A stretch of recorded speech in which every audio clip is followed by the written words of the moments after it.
May multo sa inyong tanan din ha, mga kaigsunan, mga kaigilaan sa Davao City Jail. Unya, magpadayon kita sa atong pagtuon sa pulong sa Ginoo. Salamat sa Dios nga aduna kitay laing kahigayunan nini nga udto o nini nga adlaw. O akong basahon ang atong bersikulo karon sa Mateo 19:27 hangtod sa Kapitulo 20, bersikulo 16. Taas-taas ni o mauni ang pasumbingay nanungod sa mga trabahante sa ubasan. Mateo 19, bersikulo 27. Unya mingon si Pedro kaniya, amo ba yang gibiyaan ang tanan ug misunod kami kanimo? Unya, unsa man ang among mapaabot nga balos? Mingon si Jesus kanila, sa pagkatinuod, sultihan ko kamo. Moabot ang adlaw nga bag-uhon sa Dios kining kalibutan. Ug ako nga anak sa tao, magalingkod sa akong turuno aron maghari. Niya ng adlaw, kamo nga nagasunod kanako maglingkod sa 12 ka trono aron hukman ninyo ang 12 ka tribo sa Israel.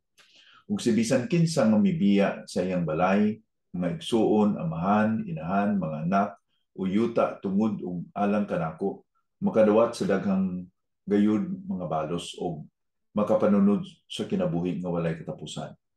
Daghan ang dungganon karon nga sa kaulihan mahimong labing ubos ug daghan ang labing ubos karon nga sa kaulihan mahimong dungganon. Kapitulo 20, versikulo 1 hangtod sa 16. Mateo 20, versikulo 1 hangtod sa 16. Ang paghari sa Dios nahisama sa tao nga may ubasan. Sa iyo pa kayo milakaw og nangita na siya og mga tao nga motrabaho sa iyang ubasan. Nagkauyon siya og ang mga tao nga una niyang natagbuan, nga iya silang suhulan sumala sa naandan na suhol matag adlaw. Unya gipadalan niya sila didto sa iyang ubasan. Sa dihang mga alas 9 na sa buntag, miadto siya sa merkado ug may nakita siya didto nga mga istambay kay wala man sila trabaho. Mingon siya kanila, pagtrabaho kamo dito sa akong ubasan, kay tagaan ko kamong husto nga suhol. Busa niya to sila og nagtrabaho. Sa dihang udto na, mibalik na usab ang tagiya didto sa merkado. Ug may nakita na usab siya didto nga mga tao. Ug iya usab silang gipatrabaho. Mao gihapon kini ang iyang gibuhat sa dihang mga alas 3 na sa hapon. Sa mga alas 5 na, mibalik na usab siya sa merkado ug may nakita pagayod siya nga may mga istambay. Mingon siya kanila, ngano bang nag-istambay lang kamo dinhi sa tibuok nga adlaw? Mitubag sila. Kay wala man nagpatrabaho kanamo. Busa giingnan niya sila nga moadto sa iyang ubasan o magtrabaho. Sa pagkilom-kilom na, mingon ang tagiya sa iyang sinaligan. Tawga ang mga trabahante ug silduhi sila. Unaha pagbayad kadtong ulahing gipatrabaho ug ipalahi kadtong nauna.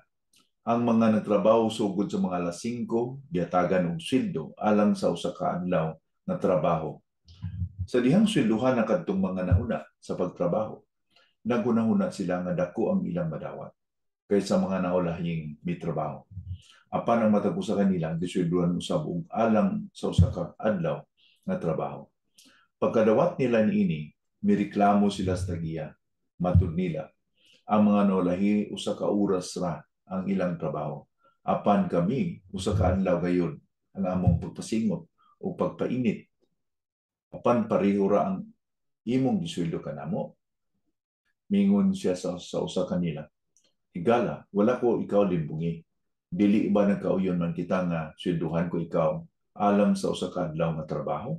Dawatang imong sweldo og pauli. Kay akong kagustuhan nga tagan ang naulahi og kantidad nga sama sa akong gihatag kanimo. Dili ba makabuot man ako kung unsa ang akong buhaton sa akong kwarta? Base na sina ka lang tungod kay maayo ako kanila. Unya mingon si Jesus, mausab ka na ang may tabo sa katapusan ng mga adlaw. Ang malabing ubos aron karon mao ang mahimong dungganon sa kaulahian. Ug ang mga dungganon karon maong mahimong labing ubos sa kaulahian. Ang background sa atong pasumbingay mao kining paghinabi ni Ginoong Kristo sa mga apostoles nga nagingon si Pedro nga sa ilang pagsakripisyo sa versikulo 27 akong basahan ko tro. Nangingon si Pedro kaniya, amo ba yang gibiyan ng tanan ug misunod kami kanimo? Unya unsa man ang among magpaabot nga balos? Kini nga pangutanan ni Pedro, human nakita niya nga ang dato nga tawo nga gingnan ni Kristo nga ibaligya imong tanang kabtangan o ihatag sa mga kabus ug kamusunod kanako, mas sinulubuon nga bibiya nga wa mutuman sa gisulti ni Ginoong Kristo. Unya si Pedro mao ni nangutana nga amo biyang gibiyaan ng tanan, among pamilya, among sakayan, among panagat para sundon ka namo unsa may among balos. So kini nga pasumbingay nanungod ni sa atong attitude sa pagpangalangad. Nga usahay mo lang malagad kita sa Ginoo na attitude nga kung surrender ako sa akong kinabuhi sa imong Ginoo, manugyan ako sa akong kinabuhi kanimo imong Ginoo aron sa pag-alagad kanimo. Unsa may ako mapaabot. So bantayan nato kay usahay aduna kitay mga pangutana kasama ni Pedro. Unya gingnan sila ni Kristo nga kamong dusi ka nagsunod ka nako, magdumala kamo sa dusi ka tribo sa Israel. Kay walay nagbiya sa ilang sa tanan silang kinabuhi miski ilang ginikanan, inahan, bisan ilang mga yuta nga dili hatagan og ganti sa Ginoo. So human ining pakikinabi ni Kristo sa dato nga batan-on o mao ni ang pangutanan ni Pedro, gibatbat ni Ginoong Kristo o nagsulti si Kristo nining pasumbingay sa mga trabahante sa ubasan. O sa iyang akong akong isummarize gamay. Dunay tag-iya o ubasan. Siguro nagpadali gyud siya nga magtrabaho base mag-ulan man. So alas 6 pa sa buntag aduna siya natagbo nga mga manugtrabahante. Unya nagkauyon sila nga bayran og usa ka denaryos. Usa ka mao na ilang suhol nagkauyon sila na sa kontrata. Unya miadto siya sa merkado. Nakita niya nga pagka alas 9 na may nagtambay dito nga mga trabahante may trabaho. Iyang gingnan nga, trabaho kamo sa akong ubasan. Ako lang bahala kung unsay ako sildo ninyo. Misunod na po sila. Balik na po siya sa merkado alas 12. Na po'y nag-standby dito, gingnan na po niya nga, ako'y bahala ninyo, basta mo, trabaho lang mo. Balik na po sila alas 3. Na po'y nag-standby dito. Iyang gingnan nga, ako'y bahala ninyo, ako'y magsweldo. Balik pa yung siya alas 5. Kana alas 5, usan na lang yung ka-oras ba nga matapos na ang trabaho sa niya ng adlaw o magsweldohanay na. Ngayon siya, nga nung tinugtindog pa mo din eh. Siya kung may nagkuha na mong trabaho. O sige, dakat ka mo sa akong ubasan, kaya swelduhan ta ka mo o nakakaigo. Ako'y bahala ninyo. Kilom-kilom na, magsweldohanay na. Giuna sa tag-iya sa ubasan, ang katong nagtrabaho alas 5. Katapusan tong nauna katong trabaho sa alas 6 sa buntag. Gitagaan niya og silduhan o gisulduhan niya sumala sa pagsweldo niya sa usa ka adlaw. So nakita kini sa mga nagtrabaho sa nagsugod yun sa alas 6 sa buntag, nangingon sila nga dako-dako din akong sweldo kay kadto ganing trabaho sa usa ka oras, usa ka denaryos. Ako kay nagtrabaho man kog 12 oras, 12 ka denaryos. Yan ang gikwenta-kwenta. Pero pareha ra dayong gihatag sa tag-iya sa ubasan kanilang tanan. Busa, nagreklamo siya. Nagreklamo ang mga nag-unang trabaho. Yung nga naman nga kami nagpainit, kami nagsakripisyo, tibok adlaw, sila nga usara ka oras, pareha ra ba yung sweldo? Ingon ang tag-iya sa ubasan. Wa ko makasala kanimo higala kay nagkauyon kita na kitay kontrata. Ang kontrata kita nga mao ni ang akong isweldo nimo. Kung akong ihatag ang akong ginasweldo kanimo nining nagtrabaho lang sa ka oras, maot ba ko?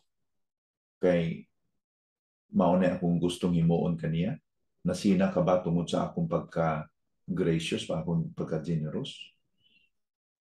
Wa ko'y sala nimo kay nagkontrata kita. So, kini nga parable, kini nga pasumbingay, nagtudlo kini kanato, mabantayan nato ang atong attitude sa pagpangalagad. Ang atong kinaiya ba ng attitude or ang atong pagtamod sa atong pagpangalagad? Una, bantayan nato nga di kita maghimo og bargain sa Ginoo. Di kita magkontrata-kontrata sa Ginoo. Parehaning una nga murag diduso sila siguro nga kung unsa bay sweldo ini nga tag-iya sa ubasan. Ingon siya nga, okay, deal kita. Mao niyong gusto nga sweldo, ihatag ko na ninyo. So maupo na siguro maupo na iyang badlong kay Pedro nga, Pedro, gawna-una lang kayo sa imong balos kay nagsunod ka kanako. O baka kaila kanako. Atong hinunduman nga ang Ginoo nato is always good, no? Maayo gud ang Ginoo kanato.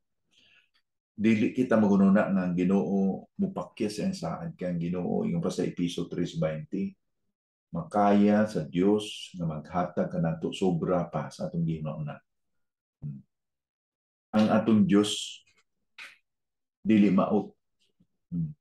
Ingon pa sa Genesis 18:25 nga dili ba ako maghuhukom sa tanan sa kalibutan o ako makahimo sa eksakto. Ang atong Ginoo makahimo sobra pa sa atong ginuna, sobra pa sa atong gipangayo. Sobra pa. Bisan ganit kita mag-ampo. Ingon sa Ginoo, call unto me. No? Panawag kamo kanako ket tubagon ta kamo ug hatagan ta kamo sa mga sobra pa sa inyong gipangunahuna. So ang atong kasing-kasing attitude mo importante na itong bantayan nga ang atong Diyos sobra ka maayo. God is too good. Dili kita magduduha nga ang Diyos nato mupakyas sa paghimo sa nakarapat-dapat. So di kita mo bargain sa Ginoo. Kung manugyan ka sa Ginoo, ikaw Kristiyano na, kung mag-alagad ka sa Ginoo, ang Ginoo kung mubalos nato, di nato masukod. Beware nga mag-bargain kita sa Ginoo. Una na, di kita mo bargain sa atong Ginoo. Kaduha, kanang magkumpara kita sa uban. Na ato ning natural nga nabantayan sa mga trabahante na magkumpara-kumpara gyud kay bisan sa pagtrabaho sa opisina, kung diin ka magtrabaho, gamay naman ito yung trabaho nga naman nga ako daghan. O nga naman dugay na ko sa kumpanya, wa man ko gina-promote. Siya nga bago lang, siya mo nahimong na-promote. Ginakumpara nato labi na gidini sa kalibutan nga sa ato din sa Pilipinas nga na padandog-padandog, no? Pangilala, maglain gyud tong buot tungod kay mabantayan nato nga naay mga tao nga suod gid kayo nga dapit sa kusina ba. Duol sa kusina ingon pa, duol sa luwag.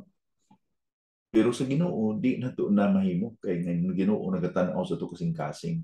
Dili maot ug dili evil, dili ang Dios nato pareha sa atong tawhanon ng mga galod nga magkasayop ug may mga pabor-pabor.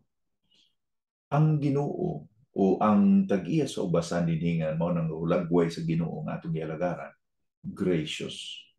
Ang iyang pag-deal kanato sa grasya niya. So, kung maayo ang Ginoo sa nakatrabaho o usa ka oras, di siya unfair. Kundi gracious siya. Puno siya sa grasya. Kabalo pag kita nga ang pag-deal sa Ginoo kanato. Kung ang Ginoo nag-deal kanato sumala sa atong pagtrabaho, sa atong kaayo, di kita matagaan og kaayo sa Ginoo kay daghan man ta kasalanan kaysa maayong gihimo. Mo na nga akong giingon nga kung sa atong mga kasalanan nga nahimo kung ga-record ang Ginoo niya na or ibtantag usa ka buhok. Bata pa ta nga upaw na ta tungod kay nakatipon ta kasalanan adlaw nga tanan, pero ang Ginoo mapasayloon. Gidil kita sa Ginoo sa iyang grasya, sama sa iyang pagdil, sama sa nini nga tag-iya sa ubasan nga bisan og usa ka oras ni pagbiyahe pagtrabaho amin, maayo siya ug di ang ngay kasina kay mo nga tugingon nagkasugot sila, di ba? So di mayo ang unsay mapituhan ang atong papangalagad sa Ginoo kung nagatan-aw kita sa uban. Di lang ordinaryo sa nga tao mapituhan ini bisan gani pastor magkumpara sa ilang mga simbahan nga ako ang simbahan ni karon ako gamay lang nganong naa siya sa syudad ako naa diri sa nasa baryo o nasa bukid nganong naa siya sa mainanang nga pangalagdan ako dili kita dapat magkumpara kay si Pedro mao to iyang gihimo sa dihang gingnan siya ni Ginoong Kristo nga sunod ka nako sa Juan 21. Pedro, sunod ka kanako. Tingon niya, kining akong tupad. Unsa may tabo kaniya? Yang itudlo si Juan, yung the river. Kung unsa akong himuon kay Juan, sabi ko, pero ikaw sunod ka nako. Buting nun nga, di kita magkumparahanay sa usag-usa. Bisan gani si Apostol Pablo nagaingon sa 1 Corinto Kapitulo 4 nga di ako nagahukom nga ako dili ako nagpaapekto sa paghukom sa uban kay nalay usa maghukom sa ako. Maabot ang adlaw nga siya maghukom kanako, dili ang paghukom sa tao. So focus lang kita sa pagpangalagad sa Ginoo. Di kita magtan-aw ikumpara nato og galingon sa uban. Kay may bagani kung tan-aw kita sa uban mapandol kita. Mauto ang unang mga trabahante di gid maayo lang attitude. Gabargin sila sa Ginoo. Unya kaduha pa gikumpara nila ang ilang kaugalingon sa mga ubang trabahante. So ang pinakamaayo gyud kadtong nagtrabaho na focus lang sila sa trabaho dili kay mao ni ako himuon sa Ginoo. Mao ni ibalo sa Ginoo nga of course na matong Ginoo maayo kayo sa ato. Pero kung naay mga ipahinugod sa Ginoo sa ato nga di kita maka-angkon sa atong mga ekspektasyon, di na nakasayop ang Ginoo. Kay kanang atong kaluwasan nga angkon ni gikan kay Ginoo Kristo, sapat na kaayo na nga hinungdan o motivation nato nga mangalagad kita sa Ginoo. Kining mga butang panalangin nga mga yutan-on nga panalangin, kuan na ni mga icing on the cake ba kana bang pakapin lang na sila.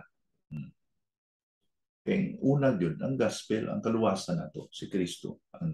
We love Him because He first loved us, di ba? 1 Juan 4:19. Gipalangga na to si ang Ginoo tungod kay unas tanan, gipalangga kita, gimahal kita sa Ginoo. Unya, ang ikatulo, kaning sobra pud ka ekspektasyon, no? Overconfidence kanang sa ekspektasyon. Sa nakita niya nga nagsweldo na ang tag-iya sa ubasan, gisugod niya katong naulahi. Mao to nagkwinta na siya nga, uy, grabe ba? Usa ra ka oras ilang trabaho niya. Ang swelduhan sa sugad daw ang gihatag niya. So nagsugod na siya kwinta. Kumpiyansa siya nga ang ako madawat mao ni. So sa akong giingon, ang iyang pagka sigurista o ang iyang pagkakumpiyansa sa iyo tungod kay iyang gihalitan ang pagka-grasyo sa Ginoo. Halimbawa, kung may mga lugar sa Pilipinas nga sige gaya bagyo, gian og linog niya, makabati kita o mga komentar na siguro mga makasasa ng mga tao dito kay gibagyuhan, gilinugan o nasunugan o naay mga kalamidad. Sa mabuting nun na ang mga tao nga wa nasunugan, way bagyo, way linog, mas balaan sila sa mga tao nga nagian o nasalanta na sa daghang mga katalagman. Dili. Ang mga tao nga wala nakaangkon o nagian sa mga katalagman, gigrasyahan sa Ginoo. Dili tungod kay maayo sila nga tao. Pareha lang tatanan makasasala ng gipasaylo sa Ginoo. Pero kung gracious ang Ginoo sa atua, di kita magpanghambog na mas maayo ko sa iya kay 12 oras ko nagtrabaho. Siya o sa lang oras ng trabaho siguro daghan ko mapaabot sa Ginoo. Kung panalanginan ang atong kaigsuunan, di na buting nun nga maayo sila kaysa atua. Pareha na tayo giluwa sa Ginoo. Ang grasya sa Ginoo mo na kung nga mo yung pag-deal sa Ginoo kanato. Ang Ginoo nag-deal sa tao dili sa atong nahimong kayuhan, kundi sa iyang pagkamaduluyon puno sa grasya. Muna sa Lamentations 3:22-23, Lamentation 3:22-23.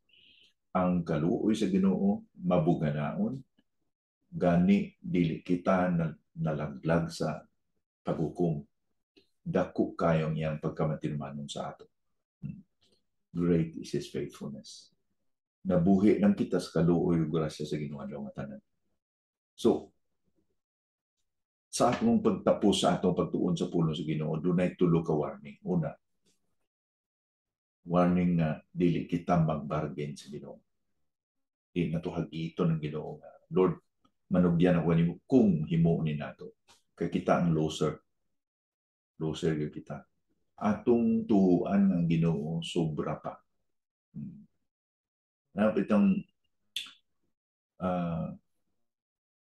kung magsakay ka tricycle niya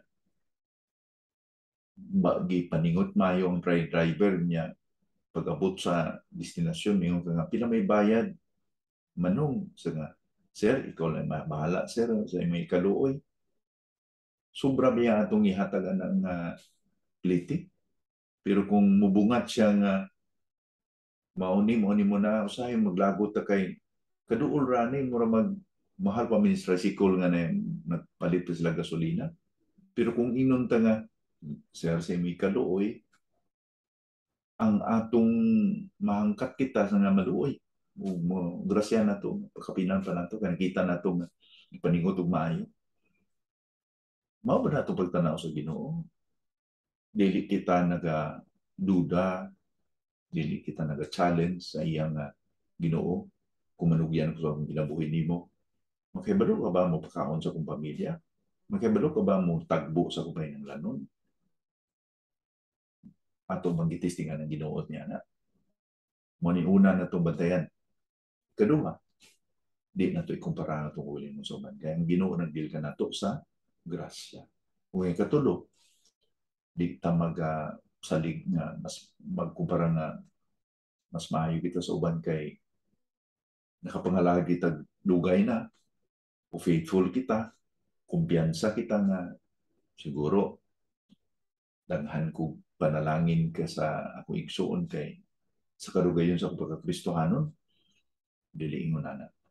The more nga mag-humble kita, magpakumbaba, tungkol kang Ginoo, puno sa grasya. Puno sa kaluoy. So, akong pangutana ni ini nga udto sa ato tanan is mao ni unsa man ang atong kinaiya, unsa man ang atong attitude. Available ba kita sa pag-aragad sa Ginoo? Makaingon ba kita ni ako Ginoo? Mangalagad ko kanimo. Ikaw na bahala na ko, Lord. Basta manugyan ko sa akong kinabuhi kanimo. Di kita basta Lord kondisyonan ba natong Ginoo nga Lord mo laga ko nimo basta ingon ani basta ingon ana. Unsa may ato pagtan-aw sa uban? Kung dugay na kita nga Kristohanon, tan-aw kita sa uban nga gipanalangginan na sina ba kita? O nagpasalamat kay gracious ang Ginoo. Mutuo ba kita ang Ginoo nato di mo padaya magpapaya sa ato. Kay balo siya mo tan-aw sa atong kinabuhi. Kay bawo siya mo sa iyang kaluoy sa iyang grasya kabalo siya sa unsa atong motibo sa atong kasing-kasing mo magpalipay tungod kay naa kitay right attitude sa pagpangalanggan. Pero kung ikaw wala pa kadawat ni Ginoong Kristo nga Ginoong maluluwas, di ka nga mga nahuna usa o pangalagad kinahanglan makaila ka ni Ginoong Kristo ang Ginoong maluluwas. Kinahanglan nga makaangkon kaniya nga Ginoong maluluwas. Unya mga lagad ikaw kaniya. Na may kalipay, pagpasalamat sa iyong kinabuhi na ikaw may kaluwasan diha ni Kristo. Ginoo ko salamat sa imong pulong nini nga udto. Ang magyampo Ginoo nga ikaw tabang kanamo nga ang among mga kinaiya attitude sa pagpangalanggan Lord. Dili kami mapituhan. Dili kami magka-question sa imong pagka-matilmanon sa imong pagka-maluluyon. Dili kami magtanaw sa uban. Tuntang Ginoo nga makita nimo ang katiunay kaputli sa mga kasing-kasing sa pagpangalanggan. Bendisyon ni kami, panalangin ni kami.